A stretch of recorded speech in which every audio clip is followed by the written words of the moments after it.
একটা সিদ্ধান্ত, একটা জীবন, আর কিছু মানুষের সারা জীবনের অনুশোচনা।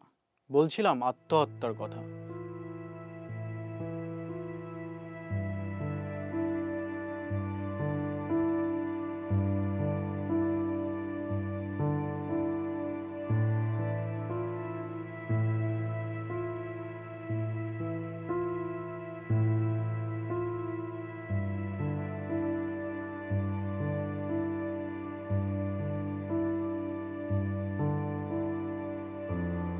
বিশ্ব স্বাস্থ্য সংস্থার তথ্য অনুসারে বিশ্বব্যাপী প্রতি বছর প্রায় 7,20,000 আত্মহত্যার ঘটনা ঘটে।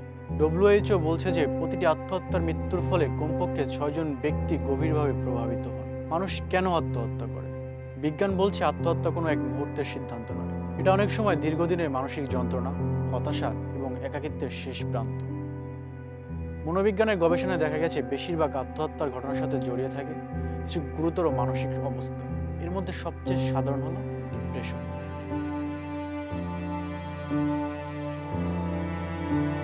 এই রোগে আক্রান্ত একজন মানুষ ধীরে ধীরে জীবনের প্রতি আগ্রহ হারিয়ে ফেলে। যে কাজগুলো একসময় আনন্দ দিত সেগুলো অর্থহীন মনে হয়। ঘুমের সমস্যা, অতিরিক্ত ক্লান্তি, অপরাধবোধ এবং ভবিষ্যৎ নিয়ে গভীর হতাশা, এসব অনুভূতি তাকে ভেতর থেকে ভেঙে দেয়। কিন্তু বিষয়টা শুধু মন নয়, মস্তিষ্কের সাথেও জড়িত। আমাদের মস্তিষ্কে অনেক ধরনের রাসায়নিক বার্তাবাহক কাজ করে। এর মধ্যে একটি গুরুত্বপূর্ণ হলো সেরোটোনিন। সেরোটোনিন আমাদের মুড, আবেগ, ঘুম এবং সিদ্ধান্ত নেওয়ার ক্ষমতার সাথে সম্পর্কিত। গবেষণায় দেখা গেছে যখন এই রাসায়নিক মাত্রা কমে যায় তখন হতাশা, আবেগ নিয়ন্ত্রণের সমস্যা এবং আত্মঘাতী চিন্তা বাড়তে থাকে। কিন্তু আত্মহত্যার পিছনে কি শুধুই জৈবিক কারণ কাজ করে? না, মানুষ সামাজিক প্রাণী, তাই সামাজিক ভাঙনও বড় ভূমিকা রাখে। যেমন ভালোবাসার সম্পর্ক ভেঙে যাওয়া, পারিবারিক দ্বন্দ্ব, অর্থনৈতিক সংকট, সমাজের অপমান বা ব্যর্থতার অনুভূতি, এই সব কিছু মিলে একজন মানুষকে এমন একটা মানসিক অবস্থায় নিয়ে যেতে পারে যেখানে সে মনে করে তার কষ্টের কোনো শেষ নেই। মনোবিজ্ঞানে এই অবস্থাকে অনেক সময় বলা হয় হোপলেসনেস, অর্থাৎ ভবিষ্যৎ সম্পর্কে সম্পূর্ণ আশা হারিয়ে ফেলা। আর এখানেই শুরু হয় সবচেয়ে বিপজ্জনক চিন্তা। ফরাসি সমাজবিজ্ঞানী এমিল ডুরখিম ব্যক্তির উপর মানসিক কারণের পাশাপাশি সামাজিক ও সাংস্কৃতিক চাপের প্রভাবের উপরও জোর দিয়েছিলেন। এই ধরনের সাংস্কৃতিক প্রভাবের মধ্যে শারীরিক অসুস্থতা, আর্থিক উদ্বেগ, শোক অথবা বিচ্ছিন্নতা এবং একাকিত্ব অন্তর্ভুক্ত থাকতে পারে।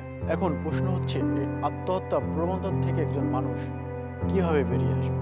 মনোবিজ্ঞানে একটি কার্যকর চিকিৎসা পদ্ধতি রয়েছে, কগনিটিভ বিহেভিয়ারাল থেরাপি। এই থেরাপি মানুষের নেতিবাচক চিন্তার ধরন পরিবর্তন করতে সাহায্য করে। এতে মানুষ শিখতে পারে কিভাবে তার চিন্তা, অনুভূতি এবং আচরণ একে অপরকে প্রভাবিত করে। প্রয়োজনে চিকিৎসকরা ওষুধও দিতে পারে, যা মস্তিষ্কের রাসায়নিক ভারসাম্য পুনরুদ্ধারে সাহায্য করে। গবেষণায় আরেকটা আশ্চর্য সত্যও পাওয়া গেছে। অনেক মানুষ যারা জীবনে কোনো এক সময় আত্মহত্যা করতে চেয়েছিল, পরে তারা সুস্থ হয়ে স্বাভাবিক এবং সুখী জীবনযাপন করছে।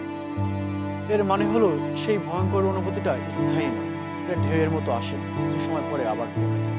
আরেকটি গুরুত্বপূর্ণ বিষয় হলো বিপজ্জনক পরিবেশ থেকে নিজেকে দূরে রাখা। যে জিনিস বা পরিস্থিতি আত্মহত্যার চিন্তা বাড়াতে পারে সেগুলো থেকে দূরে থাকা জরুরি।